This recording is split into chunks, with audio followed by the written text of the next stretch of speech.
Hello, my name is Nicole Scalessa, and I am Head of Digital Scholarship and Technology Services at Vassar College. Today, my colleague and I, Kim Gianfrancesco, the Digital Preservation Librarian, will be discussing how we established a digital preservation program at a small liberal arts college while working remote during the pandemic.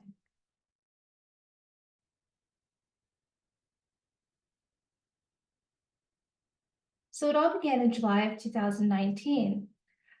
It was my first summer here at Vassar. I had recently arrived from having worked for over 20 years in Philadelphia at the Library Company of Philadelphia.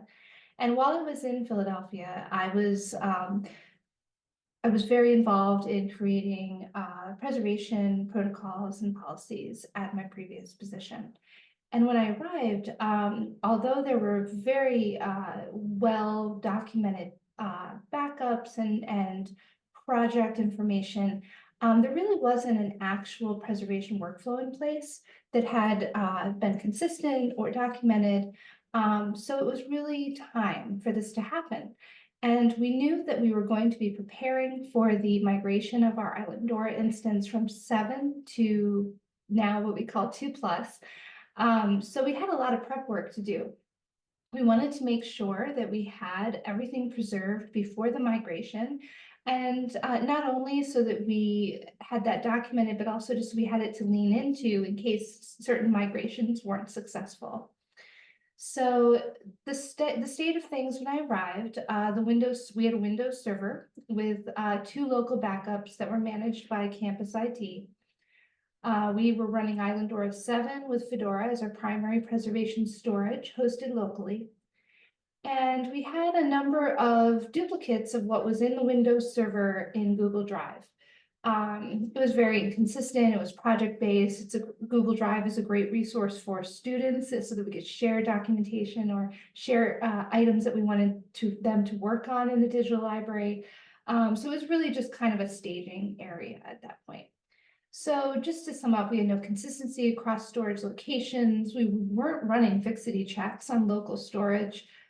Fedora was not a complete collection of assets that required preservation.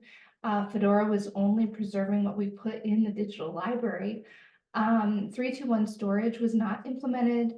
And as I said earlier, the Islandora 2+ migration was on the horizon. So just a brief timeline. In the fall of 2019, we decided that the Windows server would be our file master. That had the most comprehensive collection of data, representing not only the DL, but past digitization projects that may not have gotten into the DL due to privacy permission issues. It was really the bulk of our content. So we began normalizing file names. We created naming conventions, not only for the Windows server, but just for the department in general. It was a lot of cleanup and organizing. And then by the summer of 2020, we started doing various testing of 3-2-1 storage file transfer options. We actually landed on AVP, exactly software for the file transfer, and using Dropbox Enterprise, in addition to later AWS as our storage, 3-2-1 storage options.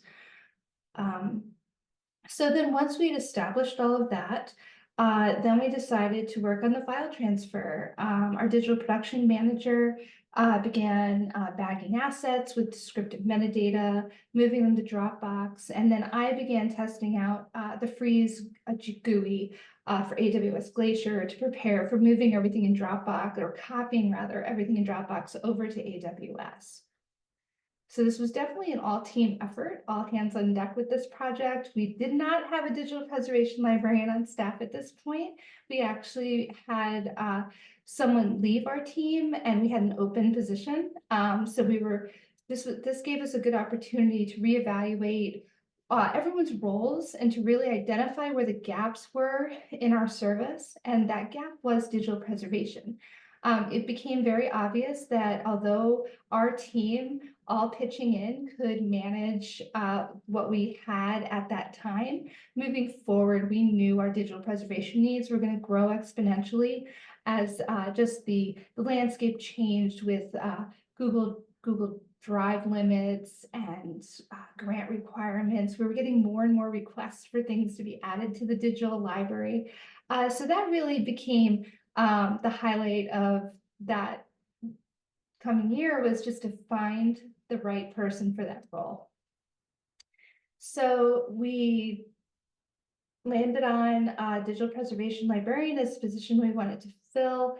These are some of the areas that we wanted them to help us with. Of course, running all the fixity reports, they were growing and could be cumbersome for us all to do it in addition to our current jobs. Preserving and providing access to web-based content. We needed a new manager of the Archive It platform. Just actually writing the document preservation workflows. We had done a lot of testing and a lot of drafting of workflows, but just to really nail them down and make them official. Providing expertise. Although I'd been doing this for many years, we really needed someone that had that time to focus on just digital preservation and could really keep up with the trends and what was going on in this field. And someone that could collaborate with the digital archivist and donors to survey, appraise, and ensure the proper transfer of foreign digital holdings. We hadn't actually delved into that yet. We hadn't been approached with foreign digital archival material yet. Most of our digitization focused on exhibitions and items we wanted to make available in the digital library. So we knew that the floodgates were about to open, and we really needed this position. So timeline continues, summer of 2020. We start making the case for the formal proposal to hire a digital preservation librarian.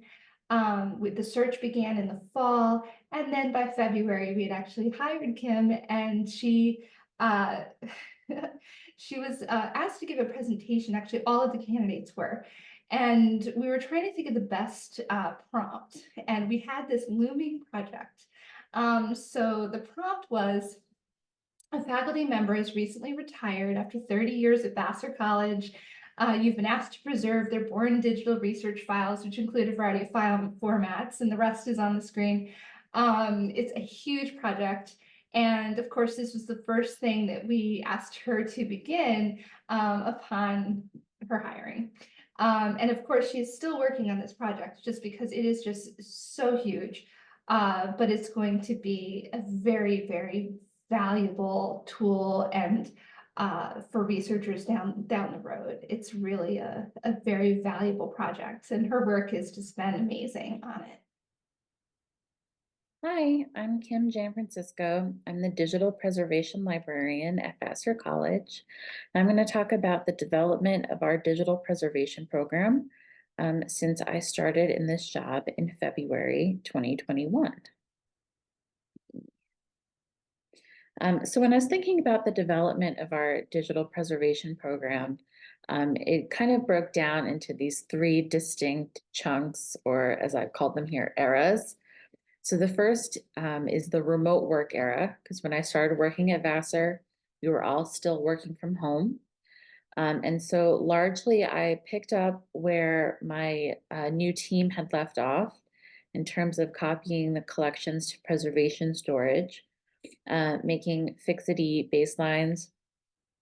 And I also was able to spend a lot of time kind of tweaking and fine-tuning our workflows, writing a lot of documentation, and doing a lot of professional reading. And so even though it was kind of a little bit of a weird way to get started in a new position, I had time to do that kind of work that I find that it's often hard to make time for.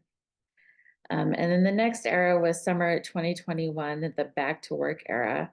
I put back in quotation marks here because, of course, I had never actually worked from campus before. So that was a new challenge for me, summer 2021. This was also around the time that we received our first really big, really complex Born Digital collection. So that was something that I had to start working on. And we set up the Digital Preservation Lab. So we had a dank little closet in the basement of the library that was just used to store old technology, and we cleaned it out, and now it's a dank little closet where we store digital preservation equipment. So that's my domain. And then lately, we are having what I'm calling the collaboration era. So this is where we are reaching out more and working more with other offices on campus. I think part of that is just natural growth out of myself and Nicole having worked here longer. I think a lot of it is a natural outgrowth of more in-person events at Vassar post-COVID. But there are also two big events that directly impacted this collaboration era. One is that Google rescinded their unlimited storage for education customers. So if you're a Google campus, you know that the result is a widespread panic about records management. And so fortunately, we've been able to work with our CIS department on the messaging, and we've been in contact with many departments about managing their Born Digital records. And the other is that NIH put out new guidelines about data management plans for grant applications. And so the grants office here at Vassar reached out to us, and we've been working more closely with them on issues related to research data management here at Vassar. And that is it. So this is our contact information. If you have any questions, feel free to let us know.